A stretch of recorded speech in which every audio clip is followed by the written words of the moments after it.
Assalamualaikum warahmatullahi wabarakatuh. Bismillahirrahmanirrahim. Innal hamdalillah nahmaduhu wa nasta'inuhu wa nastaghfiruh wa na'udzu billahi min shururi anfusina wa sayyiati a'malina.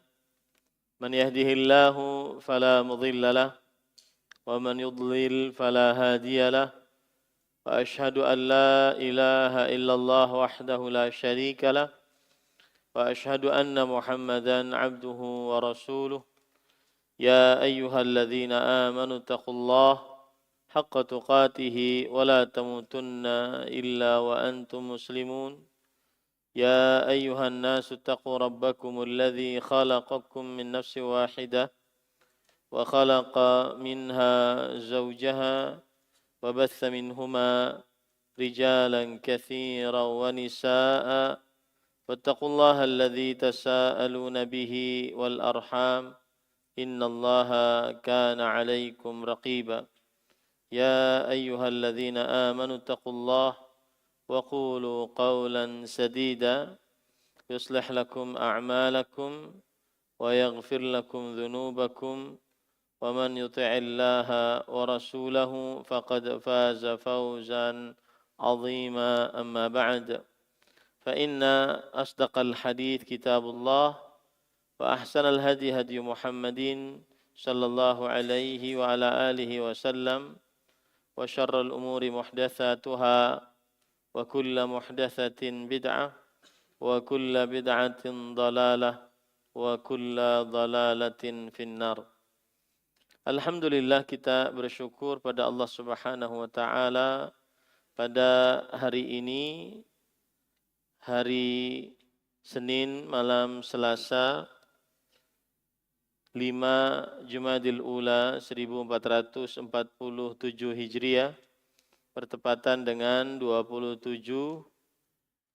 Oktober 2025, kita kembali duduk bersama di Masjid Utsman bin Affan, Barito Kuala, Kalimantan Selatan, dalam sebuah kajian rutin setiap Senin malam Selasa membaca kitab Tauhid alladzi huwa haqqullahi 'alal 'abid yang ditulis oleh Al-Imam Syekhul Islam Ibnu Taimiyah rahimahullah dengan membaca syarahnya Al-Jadid fi syarhi kitab At-Tauhid.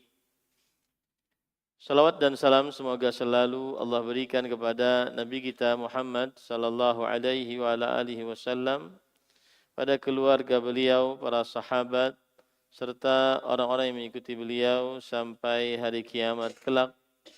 Dengan nama-nama Allah yang husna dan sifat-sifatnya yang ulia, kita berdoa, Allahumma inna nas'aluka ilman nafi'an wa rizqan tayyiban wa amalan mutaqabbala, Allahumma amin. Kita lanjutkan membaca hadis atau membaca kitab Tauhid, dan ini adalah bab yang baru, yaitu bab yang ke-34. Penulis rahimahullahu ta'ala berkata pada bab yang ke-34,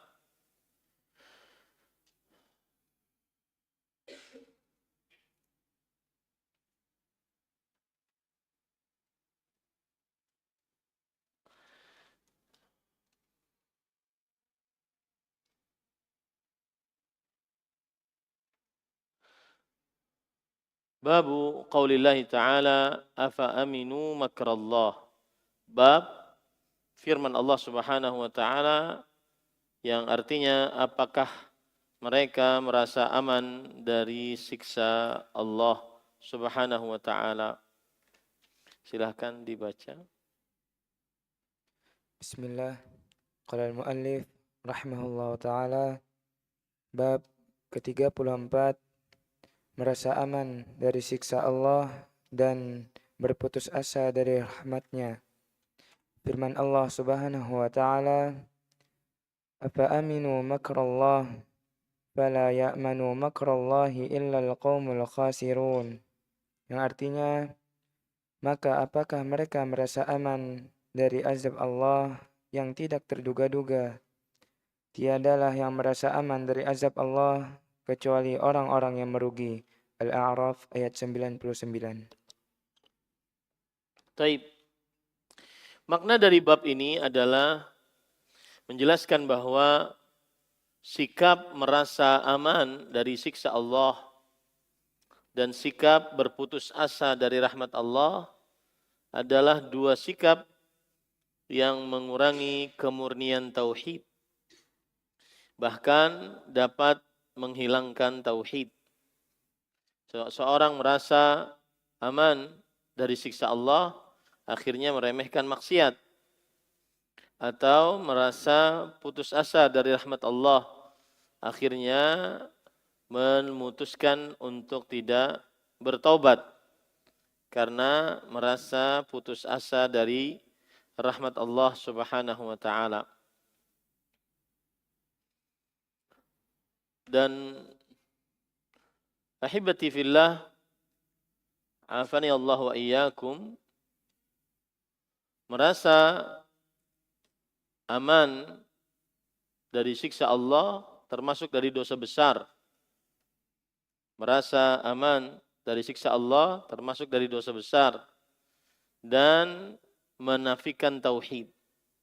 Sebagaimana putus asa dari rahmat Allah, demikian juga termasuk dari dosa besar dan memutuskan tauhid atau menafikan tauhid. Kenapa? Karena orang yang beriman, dia menghadap kepada Allah antara rasa harap dan rasa takut. Seorang yang beriman semestinya mengharap kepada Allah antara rasa harap dan rasa takut. Berharap rahmat Allah dan takut akan siksa Allah Subhanahu wa taala. Sebagaimana dalil-dalil dari Al-Qur'an dan hadis Rasul sallallahu alaihi wasallam yang menunjukkan akan hal itu. Begitu juga kesepakatan para ulama-ulama salaf. Orang yang menghadap kepada Allah harus di antara dua rasa harap akan rahmat Allah dan takut akan siksa Allah Subhanahu wa taala. Tidak boleh seseorang lebih mengedepankan salah satu dari keduanya. Seperti mengedepankan rasa harap yang menyebabkan dia akhirnya takut merasa aman dari siksa Allah Subhanahu wa taala. Atau sebaliknya, lebih mengedepankan rasa takut yang akhirnya menyebabkan dia putus asa dari rahmat Allah Subhanahu wa taala. Makanya para ulama salaf berkata, perhatikan ini penting, man 'abadallaha bil hub wahdahu fahuwa zindiq.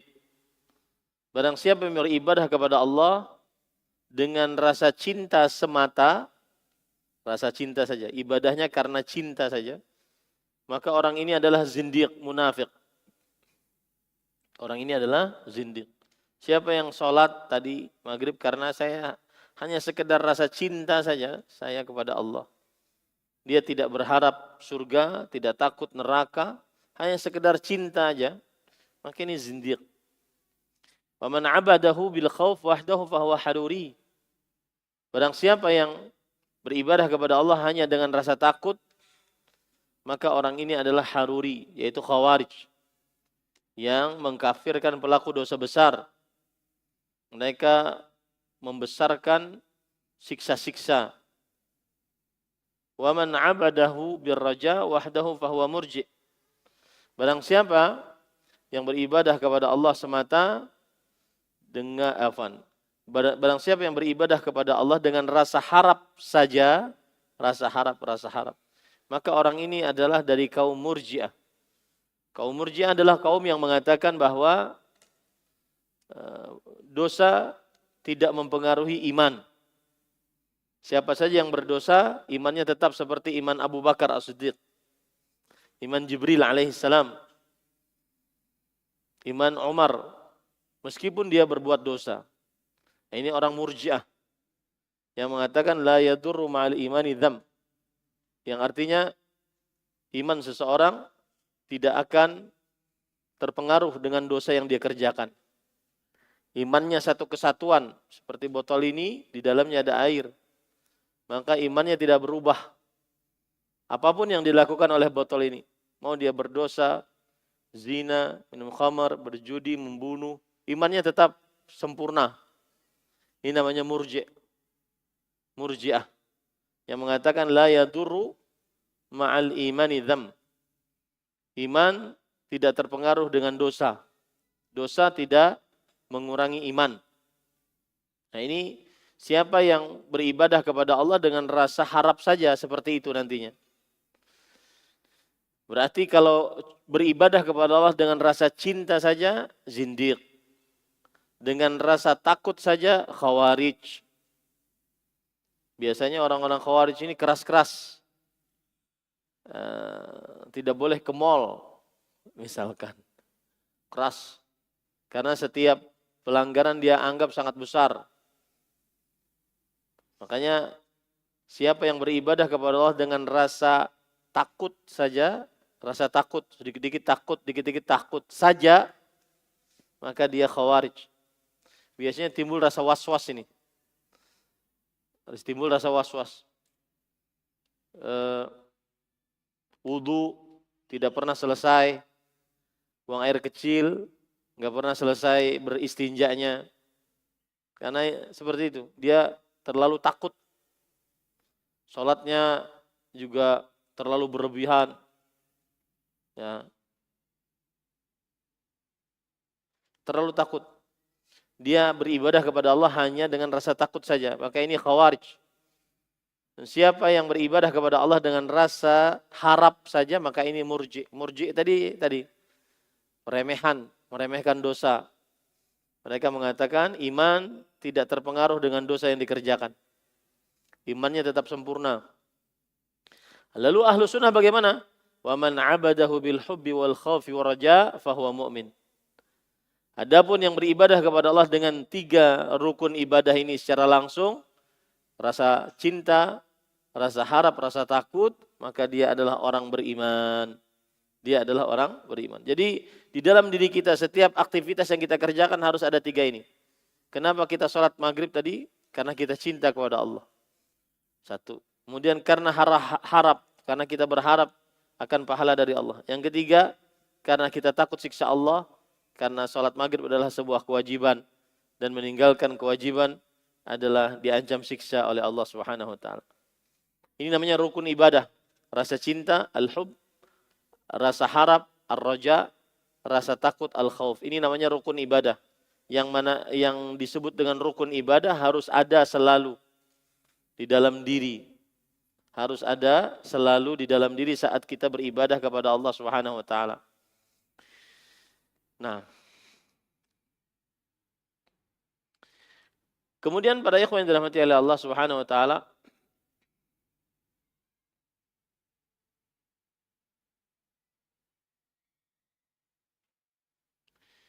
makna ayat ini adalah apakah mereka merasa aman dari azab Allah yang tidak terduga-duga? Tiadalah yang merasa aman dari azab Allah kecuali orang-orang yang merugi. Quran surat Al-A'raf ayat 99. Makna ayat ini adalah Allah Subhanahu wa taala menyebutkan keadaan penduduk sebuah negeri yang mendustakan para rasulnya. Penduduk sebuah negeri yang mendustakan para rasulnya. Kenapa mereka mendustakan? Karena mereka merasa aman dari siksa Allah Subhanahu wa taala. Tidak takut akan siksa Allah Subhanahu wa taala. Kenapa mereka merasa aman dari siksa Allah? Karena mereka beriman bahwa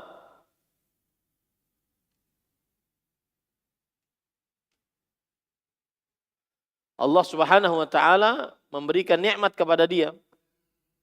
Berarti kalau Allah memberikan nikmat, itu menunjukkan bahwa Allah ridha dengan amalnya, dengan dirinya. Maka dia tetap bermaksiat. Kenapa? Karena dia beranggapan bahwasanya kalau saya salah, maka Allah akan menyelesaikan saya. Allah Subhanahu wa taala akan menyiksa saya. Tapi ini Allah tidak menyiksa saya. Malah Allah kasih banyak, berlebih. Padahal saya maksiat kepada Allah Subhanahu wa taala. Nah, inilah yang disebut dengan istidraj. Rasul sallallahu alaihi wasallam bersabda, "Idza ra'aitallah yu'til 'abda 'ala ma minal dunya 'ala ma'asih ma yuhib fa inna ma huwa istidraj." Jika engkau melihat Allah Subhanahu wa taala memberikan kepada seorang hamba harta dunia, padahal hamba tersebut bermaksiat kepada Allah Subhanahu wa taala, maka ini adalah istidraj. Apa itu arti istidraj? Yaitu diberi nikmat oleh Allah, tapi dia bermaksiat. Nikmat, maksiat, nikmat, maksiat. Sampai akhirnya akhadnahum baghtah fa idzahum mublisun. Kami ambil tiba-tiba nyawanya dalam keadaan mereka sedang tidak taat, sedang bermaksiat kepada Allah. Berarti su'ul khatimah. Istidraj seperti itu konsepnya.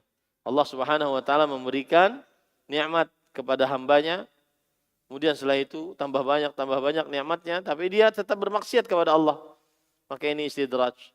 Itu berarti tanda Allah Subhanahu wa taala ingin orang tersebut mati dalam keadaan su'ul khatimah.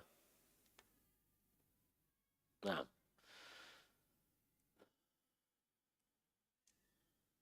Itu adalah makna ayat. Sekali lagi, para ikhwan yang dirahmati oleh Allah, makna ayat adalah menjelaskan bahwa Allah Subhanahu wa taala bertanya di dalam ayat ini, afa amina makrallah, afa aminu makrallah. Apakah mereka, ini kan bertanya, Allah bertanya kepada mereka. Tetapi pertanyaan ini dalam bentuk pengingkaran dan celaan kepada penduduk sebuah negeri yang merasa aman dari siksa Allah Subhanahu wa taala. Apakah mereka merasa aman dari siksa Allah? Lalu Allah menegaskan bahwa tidak ada yang merasa aman dari siksa Allah kecuali orang-orang yang merugi. Kecuali orang-orang yang merugi. Nah. Dan hubungan ayat ini dengan bab bahwa perbuatan seperti ini mengurangi kesempurnaan tauhid, bahkan dapat menghilangkan tauhid, yaitu merasa aman dari siksa Allah. Karena Allah mencelaknya, dan celaan menunjukkan bahwa perbuatan ini adalah haram. Karena Allah mencelaknya, dan ketika Allah mencela menunjukkan bahwa perbuatan ini adalah haram. Nah, ikhlas.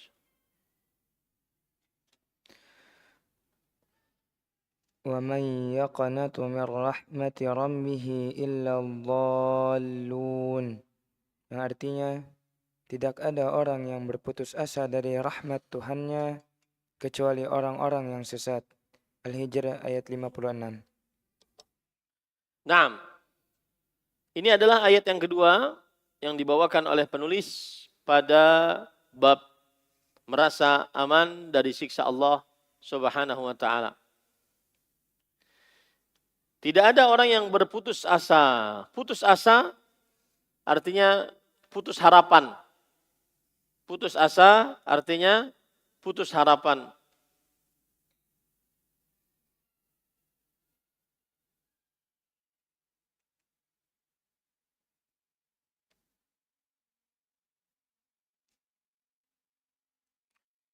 Dan putus asa beda tipis dengan buruk sangka kepada Allah Subhanahu wa taala. Putus asa beda sedikit saja dengan buruk sangka kepada Allah Subhanahu wa taala. Orang yang putus asa maka akhirnya dia merasa aman dari siksa Allah Subhanahu wa taala. Dan ini termasuk daripada dosa besar. Baik putus asa ataupun merasa aman dari siksa Allah Subhanahu wa taala. Nah,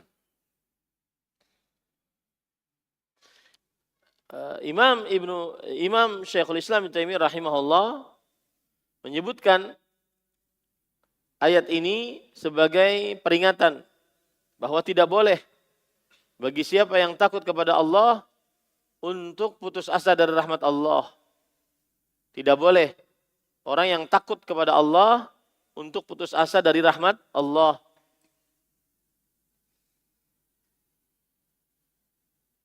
Tetapi dia harus takut kepada Allah, kemudian berharap kepada Allah Subhanahu wa taala. Jadi digabungkan rasa takut dan rasa harap. Dia takut atas dosa-dosanya, kemudian dia berharap atas rahmat Allah dengan cara mengerjakan ketaatan. Dia mengerjakan dosa, dia takut akan siksa dari dosa-dosa tersebut. Dan dia mengerjakan ketaatan dan dia berharap kepada Allah Subhanahu wa taala. Sebagaimana firman Allah dalam Al-Qur'an, "Wa yarjuna rahmatah wa yakhafuna 'adzabah." Yang artinya dan mereka berharap rahmat Allah Subhanahu wa taala dan takut akan siksa Allah. Ini sikap yang benar, harus menggabungkan antara dua. Al-Isra ayat 57. Rasa harap, berharap rahmat Allah dan rasa takut akan siksa Allah Subhanahu wa taala. Nah. Kemudian pada ikhwan yang dirahmati oleh Allah Subhanahu wa taala,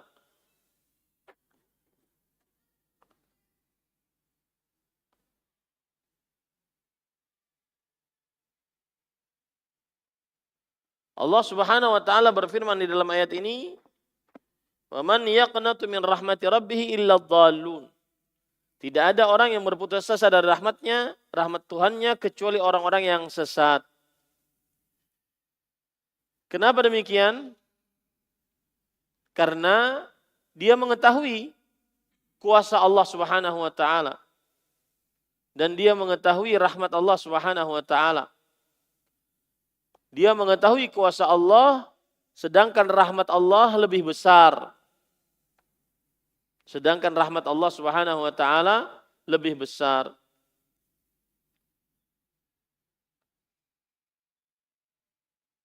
Makanya Allah berfirman, tidak ada orang yang berputus asa dari rahmatnya kecuali orang-orang yang sesat.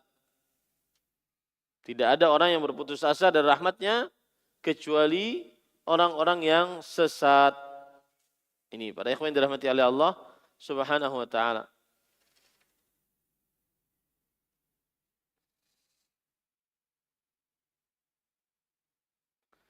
Yang sesat yang maksudnya adalah yang salah jalan. Yang sesat maksudnya adalah yang salah jalan. Sebagaimana maksudnya juga adalah orang-orang kafir. Makna dari ayat ini, para ikhwan yang dirahmati oleh Allah, adalah Allah menjelaskan bahwa Nabi Ibrahim alaihissalam yang takjub mendapatkan kabar gembira dianugerahi anak yaitu Ishak. Padahal beliau sudah tua renta, tetapi beliau tidak pernah putus asa, tetapi merasa takjub. Dan Allah mengingatkan bahwa tidak ada yang berputus asa dari rahmat Allah kecuali orang-orang yang sesat. Hubungan ayat ini dengan bab menunjukkan bahwa contoh perbuatan yang dapat mengurangi kesempurnaan tauhid, bahkan dapat menghilangkan tauhid, yaitu berputus asa dari rahmat Allah Subhanahu wa taala. Nah, jadi Nabi Ibrahim alaihissalam ketika mendapatkan anak Ishak, maka beliau dalam keadaan tidak berputus asa. Umur beliau waktu itu mendapatkan anak umur 80-an tahun. Meskipun sudah tua, beliau tidak putus asa untuk mendapatkan anak. Dan ini adalah salah satu contoh yang patut kita contoh dari Nabi Ibrahim alaihissalam. Bahwa tidak ada berputus asa dari rahmat Allah. Karena yang berputus asa dari rahmat Allah adalah orang-orang yang sesat. Nah, ini adalah makna dari dalil yang kedua. Silahkan baca dalil yang ketiga. Diriwayatkan dari Ibnu Abbas radhiyallahu anhu bahwa Rasulullah SAW ketika ditanya tentang dosa-dosa besar, beliau menjawab, asyirku billah, wal ya'su min rawhillah, wal amnu min makrillah. Yang artinya, yaitu syirik kepada Allah, putus asa dari rahmat Allah, dan merasa aman dari makar Allah. Nah, ahibati fillah, afani Allah wa iyyakum. Hadis ini diriwayatkan oleh Ibnu Abbas. Ibnu Abbas kita sudah tahu bahwa beliau namanya adalah Abdullah bin Abbas. Abdullah bin Abbas, anak paman Rasulullah sallallahu alaihi wasallam, sepupu Rasulullah sallallahu alaihi wasallam. Disebut oleh ulama sebagai habrul ummah, yang artinya ulamanya umat Islam. Disebut juga oleh para ulama al-bahr, yang artinya lautan ilmu. Disebut juga oleh para ulama turjumanul Quran, yang artinya ahli tafsir dari generasi para sahabat. Abdullah bin Abbas radhiyallahu anhuma berkata, ketika Rasulullah sallallahu alaihi wasallam ditanya tentang dosa-dosa besar, maka beliau bersabda, dosa-dosa besar adalah al-isyraku billah. Di sini disebutkan dosa-dosa besar, tapi yang lebih tepat terjemahannya adalah dosa paling besar. Bukan hanya dosa-dosa besar, tapi dosa paling besar.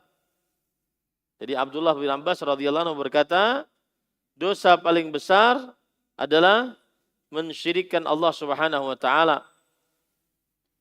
Kemudian aman dari siksa Allah. Kemudian putus asa dari rahmat Allah. Ini adalah dosa-dosa besar. Nah, taib. Apa hubungan hadis ini dengan bab? Hubungan hadis ini adalah Rasul sallallahu alaihi wasallam ketika ditanya tentang dosa paling besar, beliau menjawab adalah kesyirikan. Lalu putus asa dari rahmat Allah, lalu merasa aman dari siksa Allah Subhanahu wa taala. Hubungannya bahwa perbuatan yang dapat mengurangi kesempurnaan tauhid, bahkan merusak tauhid, adalah berputus asa dari rahmat Allah dan merasa aman dari siksa Allah Subhanahu wa taala. Kenapa? Karena di dalam hadis ini disebut sebagai dosa besar. Di dalam hadis ini disebut sebagai dosa besar. Nah, silahkan baca. Abdul Razak meriwayatkan dari Ibnu Mas'ud radhiyallahu anhu, beliau berkata, akbarul kabair al-isyraku billah, wal amnu min makrillah, wal qunutu min rahmatillah, wal ya'su min rauhillah. Nah, artinya dosa-dosa besar yang paling besar ialah syirik kepada Allah, merasa aman dari pembalasan yakni siksa Allah, berputus asa dari rahmat Allah, dan berputus harapan dari kebaikan Allah. Taib. Abdul Razak di sini maksudnya adalah Abdul Razak bin Hammam. Abdul Razak bin Hammam bin Nafi' al-Himyari maulahum. Abdul Razak bin Hammam bin Nafi' al-Himyari maulahum.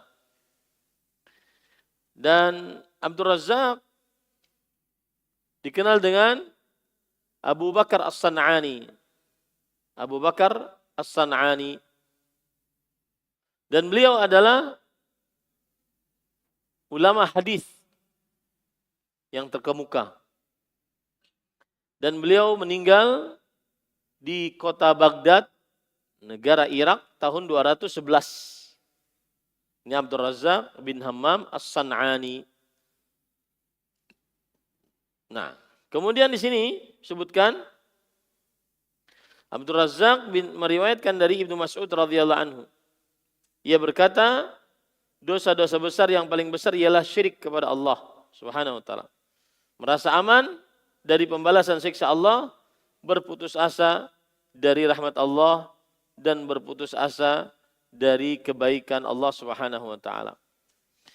Makna dari hadis ini adalah sahabat Nabi Abdullah bin Mas'ud radhiyallahu anhu menyebutkan tentang dosa-dosa besar. Yang paling besar ialah syirik kepada Allah. Kemudian merasa aman dari siksa Allah. Dan ini inti pendalilan yang sesuai dengan bab. Berputus asa dari rahmat Allah. Ini inti pendalilan yang sesuai dengan bab. Dan berputus asa dari pertolongan Allah Subhanahu wa taala. Perbuatan seperti ini bisa mengurangi kesempurnaan tauhid, bahkan bisa merusak tauhid. Yaitu berputus asa dari rahmat Allah dan merasa aman dari siksa Allah Subhanahu wa taala. Taib. Ada faedah di sini. Ustadz, ini kan bukan hadis. Ini perkataan siapa? Perkataan siapa? Abdullah bin Mas'ud. Perkataan Abdullah bin Mas'ud. Maka jawabannya, perkataan sahabat Nabi berupa pemberitahuan sebuah maksiat atau dosa besar atau kekufuran atau kesyirikan dihukumi seperti hadis yang terangkat sampai kepada Rasulullah sallallahu alaihi wasallam. Nah, ini faedah.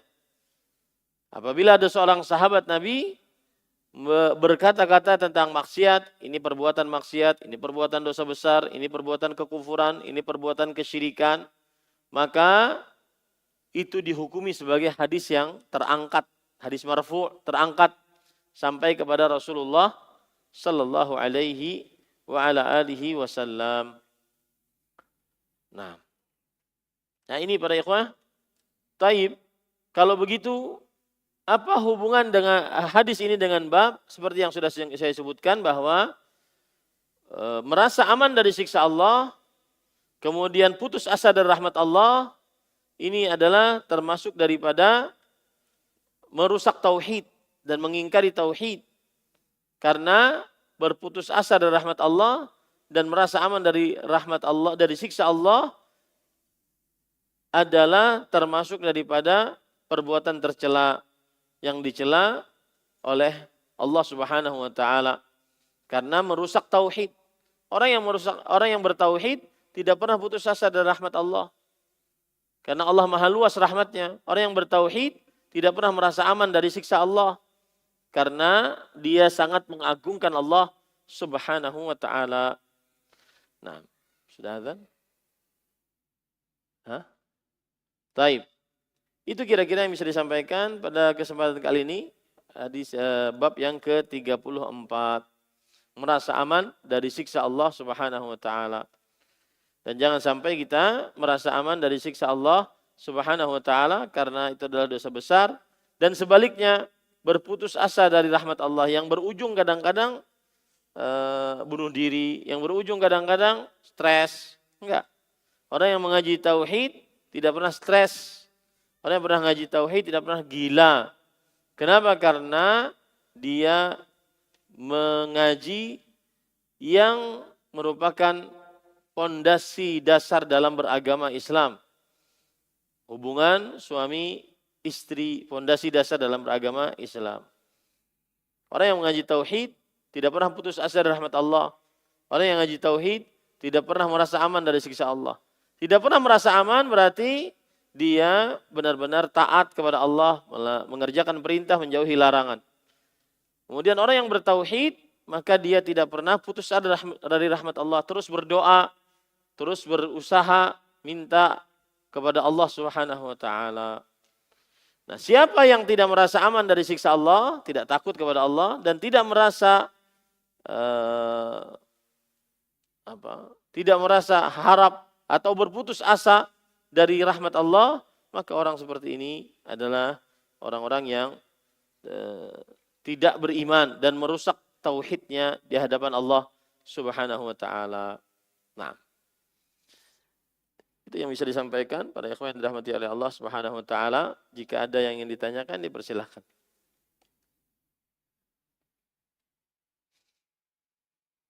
Naam. Nah, taib, adzan dulu. Silakan.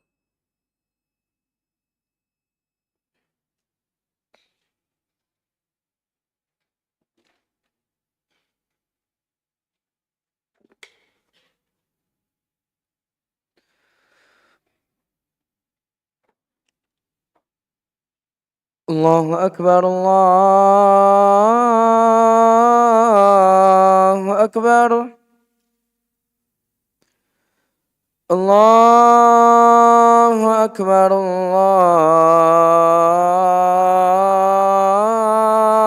Akbar. Asyhadu an la ilaha illallah.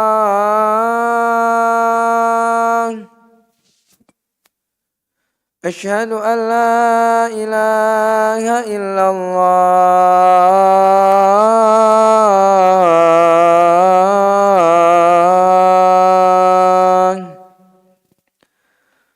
Asyhadu anna Muhammadar Rasulullah.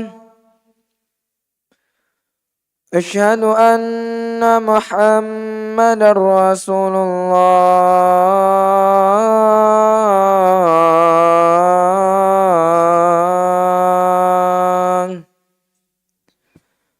Hayya 'ala shalah.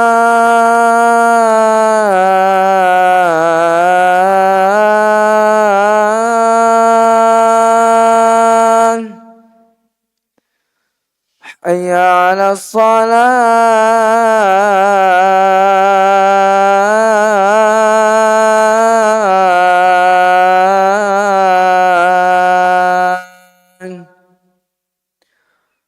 Hayya 'alal falah.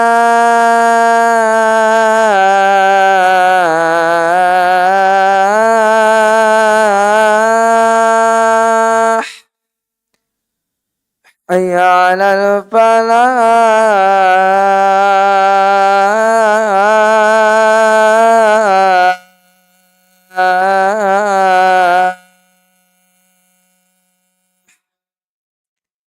Allahu Akbar, Allahu Akbar. La